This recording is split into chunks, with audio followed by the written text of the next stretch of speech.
Assalamualaikum warahmatullahi wabarakatuh. Saya Khadijah Makarim. Topik kita kali ini adalah perbedaan T hitung dengan T tabel. Teman-teman sekalian, mungkin nampaknya topik kali ini adalah sederhana ya. Tapi mungkin juga akan sangat bermanfaat bagi teman-teman pemula ya yang belum terampil membaca tabel, belum terampil mengkonfirmasi tabel dengan hasil hitungannya pada saat penelitian misalnya. Bisa jadi pada saat kuliah statistika hal ini belum dipahami tapi mau tanya ke dosen takut misalnya. Nah, sekarang saya bantu ya supaya teman-teman yang akan meneliti kemudian sudah atau juga mungkin sedang proses menulis proposal, nanti setelah penelitian kan akan mengkonfirmasi tabel ya, T hitung dengan T tabel seperti apa. Nah, kita lihat sekarang, kalau kita menggunakan uji T misalnya, uji T itu adalah salah satu tes statistika yang digunakan untuk menguji kebenaran hipotesis. Jadi hipotesis yang sudah dibuat oleh teman-teman kan akan diuji tuh. Jadi hipotesis itu akan diuji, lalu kita akan mencari gitu, apakah diterima atau ditolak hipotesisnya. Sebagai contoh misalnya ada produsen tabung gas LPG misalnya ukuran 12 kilo. Kita akan mengecek benar nggak nih beratnya 12 kilo. Nah, berarti kita harus cek, maka lakukan sampling pada tabung-tabung yang tersedia. Sehingga kita dapat menarik kesimpulan, benar nggak nih bahwa pedagang gas LPG yang 12 kilo itu jujur semuanya betul 12 kilo misalnya. Ataukah justru 80% kok kurang dari 12 kilo misalnya. Itu adalah proses uji ya, sehingga kita dapat menarik suatu kesimpulan. Nah, sekarang teman-teman sekalian kita lihat penjelasannya begini. Uji T yaitu salah satu uji statistik ya yang menguji kebenaran hipotesis yang diajukan oleh kita sebagai peneliti ya. Kemudian dalam perbedaan, kita lihat perbedaan rata-rata pada dua populasi baik sendiri-sendiri ataupun berpasangan gitu ya. Nah, jadi uji T itu untuk apa gunanya? Jadi harus sebelum kita sampai ke konfirmasi ke tabel, kita juga harus tahu dulu kegunaannya. Jadi gunanya adalah untuk mengetahui pengaruh masing-masing variabel. Variabel independen ke variabel dependen ya. Variabel bebas ke variabel terikat. Jadi kita lihat itu satu persatu. Nah, kemudian kalau T hitung itu apa gunanya? Untuk apa? Nah, jadi nanti kan kita akan lihat ini T hitung, ini T tabel ya. Nah, kalau T hitung itu digunakan untuk mengetahui kualitas ya. Kualitas keberartian regresi. Jadi kalau teman-teman pakai analisis datanya regresi, itu kita akan lihat tiap-tiap variabel X dengan variabel Y itu bagaimana hubungannya ya, satu persatu kita cek gitu kan. Nah, kemudian fungsinya dari uji T itu adalah menguji perbedaan rata-rata antara dua sampel. Itu fungsinya.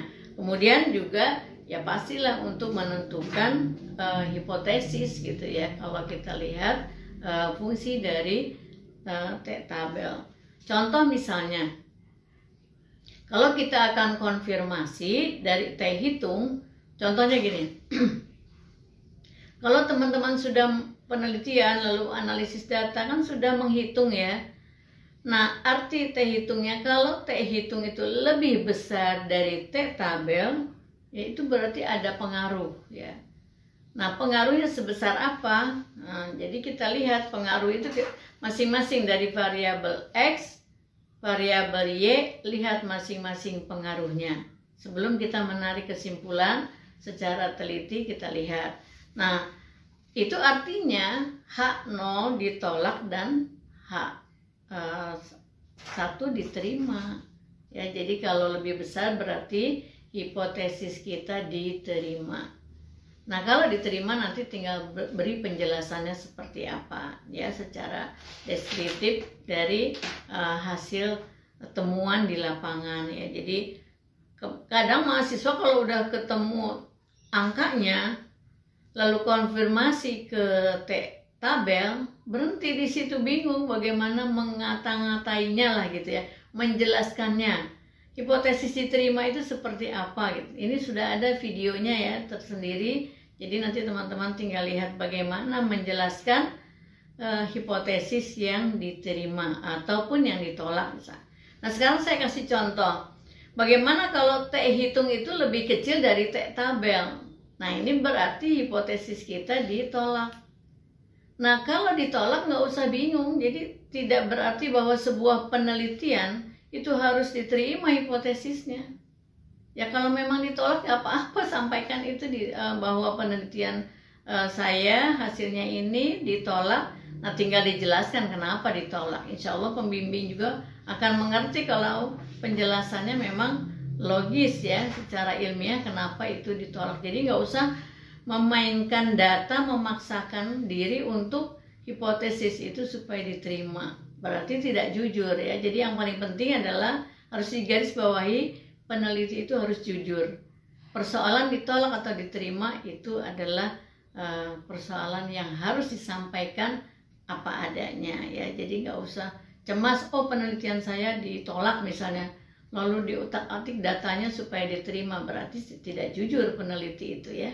Jadi kesimpulannya teman-teman kalau sudah menguji, lihat konfirmasi T hitung dengan T tabel, apapun hasilnya, mau positif mau negatif, sampaikan itu lalu cari dan kemukakan alasannya secara logis, secara ilmiah ya. Lalu sekarang kita lihat apa itu T tabel ya. T tabel itu adalah jenis tabel distribusi yang gunanya nanti kita akan konfirmasi ke tabel itu. Jadi teman-teman itu bisa lihat T tabel itu biasanya ada di buku metodologi penelitian itu di bagian paling belakang. Biasanya penulis menyediakan, atau buku statistika itu biasanya penulis menyediakan T tabel ya. Jadi buat teman-teman tidak usah bingung, atau bisa juga googling lah, tinggal cari T tabel itu apa, akan tersedia. Nah, ini akan digunakan bila kita akan mengkonfirmasi dari T hitung ke T tabel gitu ya. Jadi kalau kita lihat perbandingannya, misalnya fungsi T tabel ini untuk menentukan hipotesis tadi sudah dijelaskan ya. Jadi perbedaannya kalau kita lihat antara T tabel dan T hitung, kan kalau T hitung itu digunakan untuk menguji kualitas ya, kualitas dari keberartian regresi.